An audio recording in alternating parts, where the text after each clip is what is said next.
Hello everyone. Today I have another full process video of a portrait that I used for light study.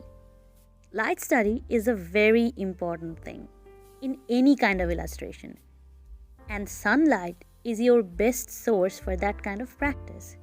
So as always, Pinterest helped me with finding out a beautiful reference. This time I started with the background first.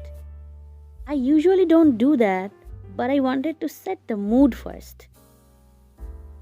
So I didn't really make it all that detailed, just giving a vague idea because it's going to be blurred out in the end. You just need to create a vibe that represents that there is a flower garden in the background. I am using felt tip pen here, which I hated the most. If you have seen the video where I talked about my least favorite brush, you would know how my opinion changed after making that artwork. So now, I'm more comfortable in using that brush for my works. I am getting more comfortable with no line art process. So this time I went for it again. Like always, I started with the head and then gradually structured everything from there. To understand what I'm drawing properly, I reduced the opacity of the background layer. To properly mold everything, liquify pens are going to be your best friends. When you are painting using this process, always think that you are sculpting a face. So first we will target the bigger parts of the face and then gradually add the details there. So we just need to make a foundation first.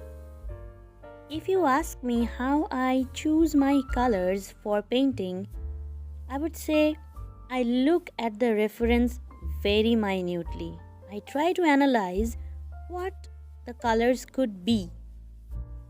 It might not be 100% accurate, but as long as your lights and shadows are fine, as long as your art is not looking muddy or dull, it should be fine. You can also create your own skin color palettes that you can use for different illustrations. But if you are not so sure about how to create those, you can always check out this video. I'm sure this is going to help you out. If you are a beginner and you don't want to go for such complicated shading, you can also check out this video to learn the easiest way of coloring skin. Anyways, back to the art. As I said, I wanted to do a light study, so notice that how I am creating the highlight section using lighter and saturated colors side by side. My goal was to make it look properly sunlit without using any special blending mode. If you want to create that effect, you can easily do that by applying blending mode add on top of your skin color layer. But I wanted to study properly, so instead of just simply using the blending mode, I wanted to make it look more organic. So the method here is the part which reflects the sunlight the most would be almost close to white, but not completely white. The more you go to the darker side, the more yellowish and then orangish colors you would start to add. Those colors would still be light, but more on the saturated side. That's how you should be able to get that warm sunlight on skin without applying any effect. But yes, only if you want to do it in the organic way. If you notice the chin area, you can see that I am doing the exact same thing like I did for the highlighted area on the forehead. But this time, the highlighted part is not that bright because the sunlight is not directly falling there. So the brightness would be much lesser but still distinguishable from the other parts of the skin. To check if I'm doing anything wrong and to get a better idea of how the overall face is going to be, I decided to draw the eyes. I would have painted the eyes before already if they weren't in an asymmetrical position. And also, The reason behind making the guidelines and the sketch is the same. When things are asymmetrical, you have to be more careful about the positioning. So doing it without any guideline or outline would be risky. I would only recommend taking risk if you are super confident about it. Otherwise, don't do that. Now that we have our sketch ready, let's paint the eyes.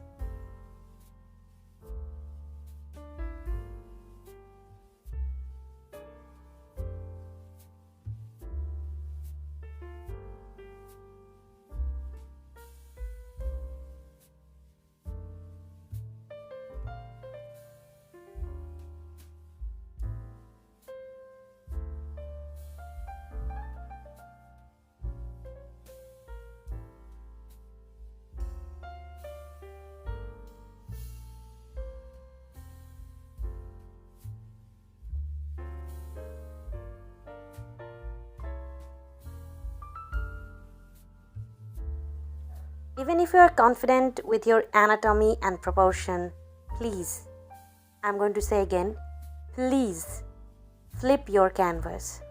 Because when you flip your canvas, you can see some weird things happening. Trust me, it happens. Ask anyone or ask yourself, you know that it happens. So please, flip your canvas to check if anything is weird and fix it with liquify pens. Now that the face is looking more or less decent, I'm going to move on to the shoulder. And as you can see, it's also super bright. And it's the part that is actually the brightest among all the body parts, because the sunlight is reflecting the most on her shoulder. So basically, we're going to make the color as light as possible.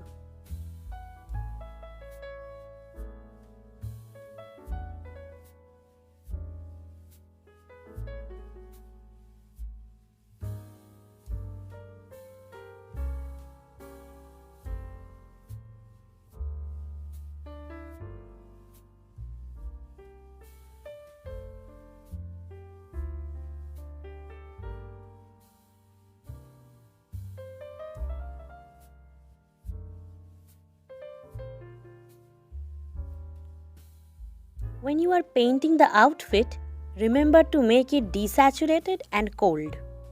So what is a cold color? A cold color would be a color that revolves around blue or purple or indigo or green.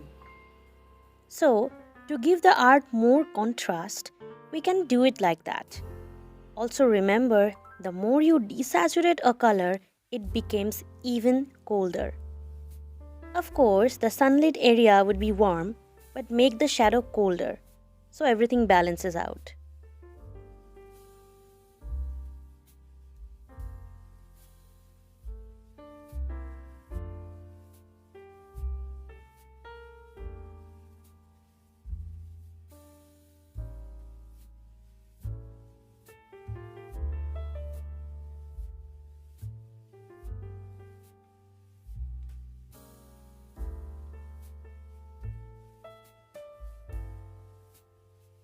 Now that we have the outfit, the next step would be blending the colors properly.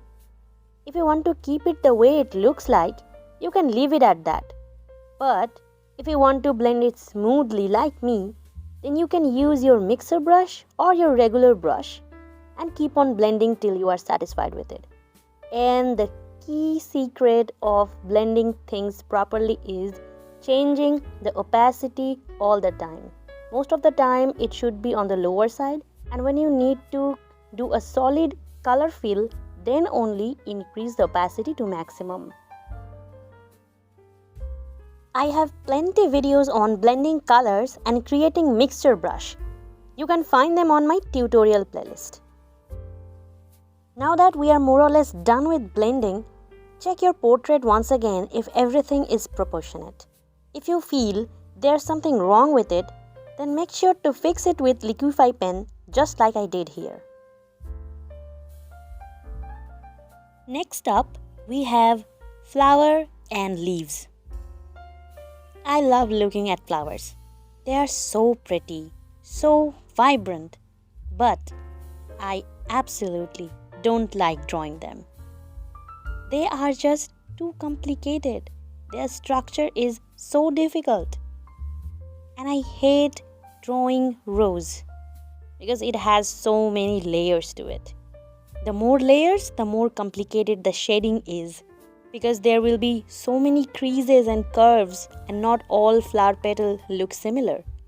So it's a tremendous work, especially for the people who care about details. And obviously, that includes me. I was so unsure about the flower that I duplicated the art file.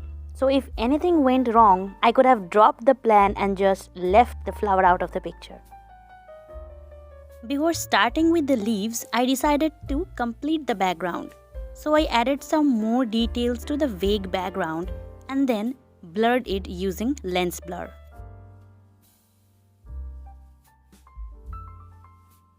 I started with the stem and the leaves because I thought it would be easier than the flower, so let's just do it first. But I was so wrong. It was also very complicated and time-consuming process. I used saturated dark green and dark yellow for the darker parts and used light orange and light yellow for the lighter parts.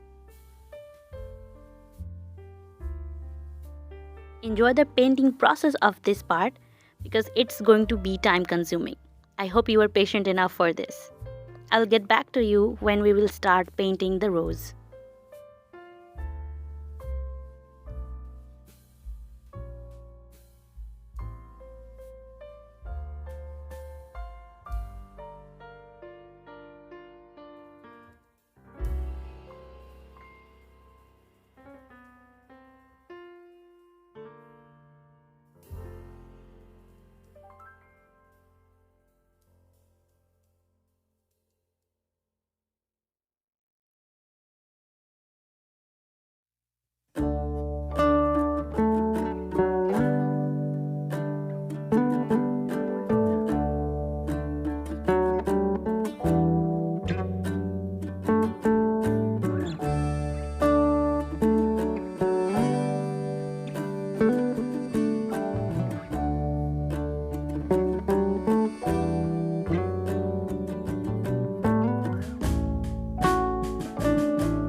Who knew painting the leaves would take so much time?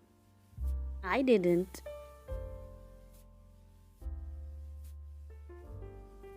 Doing some more fixing and blending and adding the highlights on the hair before we go for the final boss, aka the flower.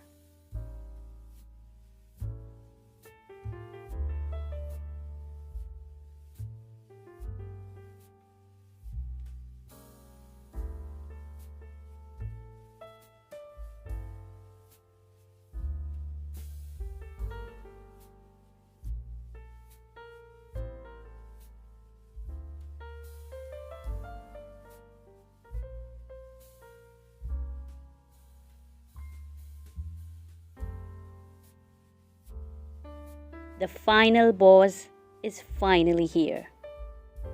I tried not to get lost in the sea of details, but as usual, I failed. To be honest, I had to add details, otherwise, it would look odd compared to the rest of the art.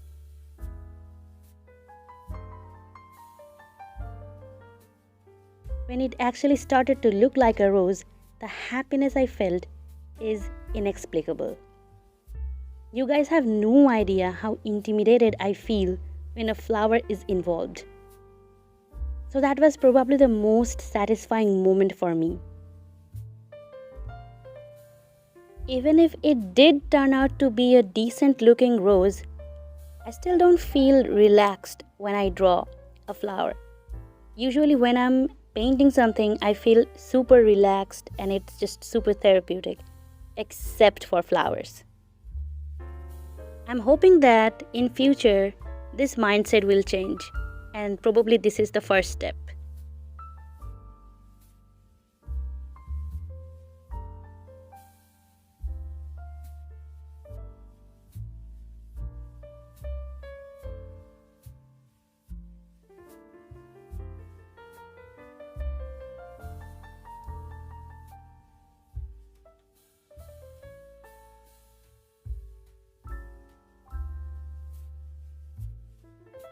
I did some little finishing touches here and there, which is as usual not so much noticeable, but it makes a difference for me. So I did that.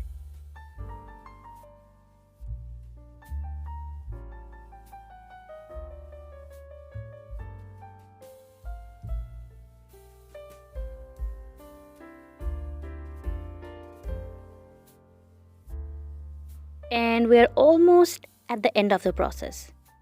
Hope you enjoyed watching it and learned a thing or two from the video. Please let me know if you would like to watch this kind of process videos with my voiceover. If so, then I'll try to post similar stuff like this in the future. Thank you for watching, and I'll see you in the next week. Till then, take care.